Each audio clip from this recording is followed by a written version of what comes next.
So why this topic was given to me? Because I remember with Professor Agarwal in the month of April when this all COVID started, we had an extensive webinar on how we are going to look at hematology patient treatment with this pandemic. And in that, we had a conclusion of using telemedicine or minimalizing or whatever the inpatient setups and all those things.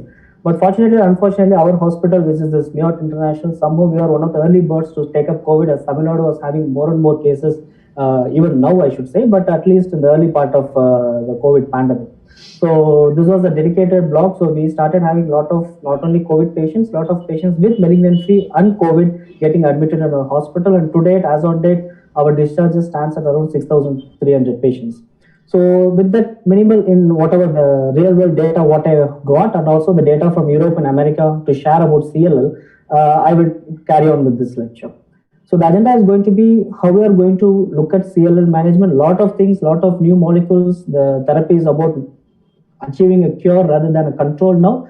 But I think the pandemic is again going to last or is going to be with us for next at least a year or so. So in this time, what are we going to do? And one more thing exciting about the CLL with COVID is drugs like the BTK inhibitors, the ibrutinib and acalabrutinib, have got some potential to be used in COVID patients also. So with that mix and match, how are we going to take our CLL treatment during this? Background, lot of has been discussed, but actually speaking, compared to the West, what the PGA data says, a good number of patients with us are kind of younger patients also. So naturally, a decade earlier is the norm in CLL.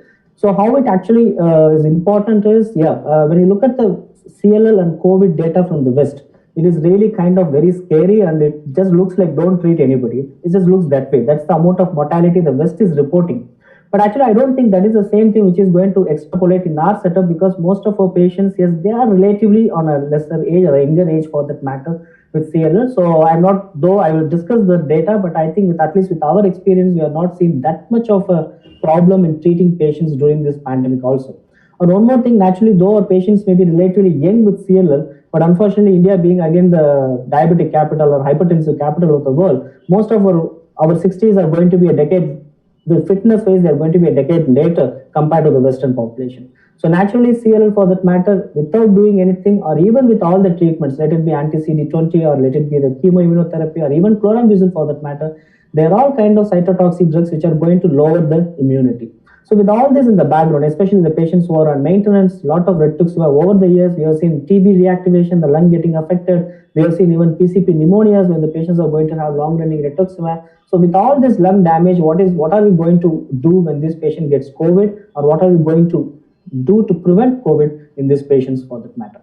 But sitting in India, giving a single protocol of how to treat patients during COVID-19 is not going to work at all because India, I should say, with population numbers and the patient numbers, it is like a mini Europe, not a mini Europe actually. Every state in India is like a country in Europe. So naturally, how the Italy works, Britain is not going to work the same way. So I practically will look at it like this. So it all depends upon the local prevalence. So how your hospital is skewed for taking up COVID patients, how much you have got a COVID and non-COVID area difference, how active or how much staff you have got left with to take up severe febrile neutropenic patients. So all those things will actually decide on how are you going to treat CLL or whatsoever any hematological malignancy at this point in time.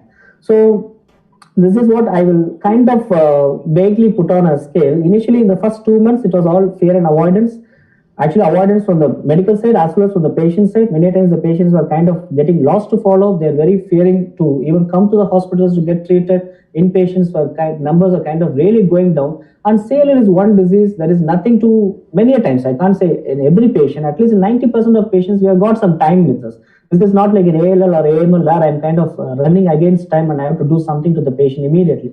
Many times, a good number of patients may be really on a wait and watch policy. They've got nothing much to do. And later there was a phase in July, August and all where people started realizing that this pandemic is not going to go. The doctors also started realizing that this is taking a hole in their pocket. So they slowly started picking up on their regular practice and started doing some experiments with the types of treatment or modifications they were doing.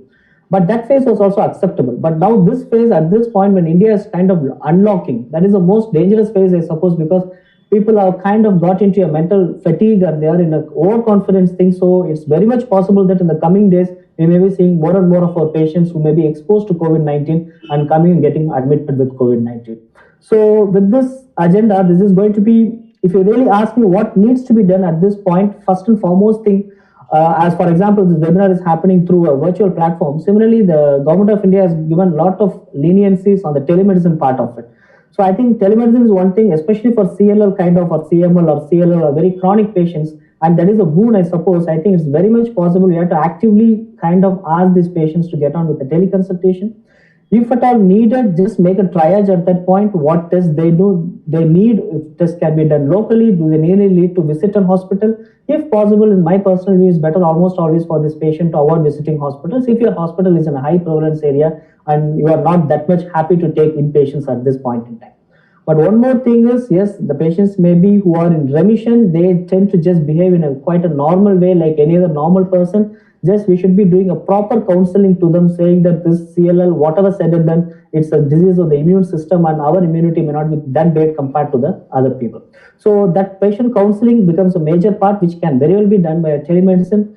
Testing and treatment considerations, I will try to talk. So telemedicine is what I just said. As much as possible, we are also trying to do that. Most of our CLL patients and all the chronic patients, we are trying them not to come to the hospital, at least up to this point in time. Not only doing that, it was all logistical issues of lockdown and everything, which was making the patients not to come to the hospital.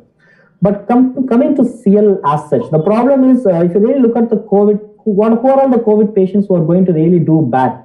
So patients who are of advanced stage, who are immunodeficient, who are having comorbidities, naturally we have seen that in West as well as in India, they are kind of not doing well. Unfortunately, most of our CL cohort of patients will be having overlapping of both these symptoms, their age, immunodeficiency, or comorbidities. Sometimes they may be on active chemotherapy. This is again a very much a point of debate, because many times the COVID, the patient dies due to, say, a stormy immune response. But it is not always the case. Unless the virus, there are few patients who have seen the viral replication also has got a lot of part to play in patients who get a very stormy immune response also. So in that part, if you see CLL patients who are on active chemotherapy, who are on anti-CD20 blunting drugs, so naturally they are going to have a kind of a blunted immunity, which may make them very susceptible for a very severe, a high dose of a viral replication, and ultimately succumbing to COVID-19 itself. So coming to the treatment part, I will just quote two studies. One is basically from US, the other one is from Europe. This is very fresh, I should say. It's in just 15 days before the study came up in Blood. Looking at the data, it's a multi-center study. They have tried to kind of collect data from patients actually who got admitted. So basically speaking, there may be a lot of patients, because of the stigma that is associated with the disease, the media and everybody makes it a stigmatized one. So many patients may not, the asymptomatics or mildly symptomatic people may not even come to the medical facility. So out of this, around 200 odd patients who got admitted across various centers in US, who are in different parts of their treatment. Some are in wait and watch policy, some are actively undergoing treatment, some are in remission. But if you really look at the data, 90% of them somehow, they were after coming to the hospital, it was kind of mandatory for them to get hospitalized, because that was the kind of symptom they were presenting with. And the scariest part is, at least one third of them, they had a kind of high mortality. But I can't extrapolate this to the Indian, because most of the patients in that study and other things, if you look at, they're all more than 70, 75 years. In general, they were having a poor outlook. So it's not that I can always almost say that CLL was the thing or chemotherapy was the thing which made the patients die. But still, this is something important. Even at the data cutoff, 25% of patients were still kind of admitted in the hospital. So at the end, the real mortality data may be even more than what is quoted here. But one thing was interesting here in this American study was, there were patients, very small group of patients who are on BTK inhibitors, ibrutinib for that matter. Though this study didn't conclude anything statistically significant, but this study just hinted that those patients were relatively doing better when it comes to the overall survival compared to the non-BTK inhibitor drug patients.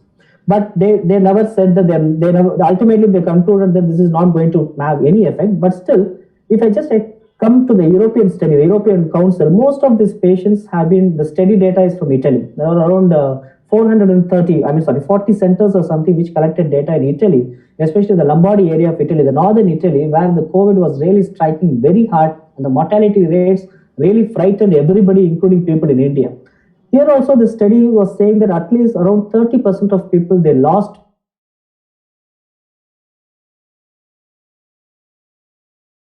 when the patients were elderly age, and all those things were considered to be the bad risk factors. But this European study kind of concluded that with statistical significance that the patients who are on BTK inhibitors at the time of admission or who are on this therapy, they relatively had a better outcome compared to the patients who are not on BTK inhibitors. So this is the key points to be taken from both the studies. So whatever it is, whether you are giving chemotherapy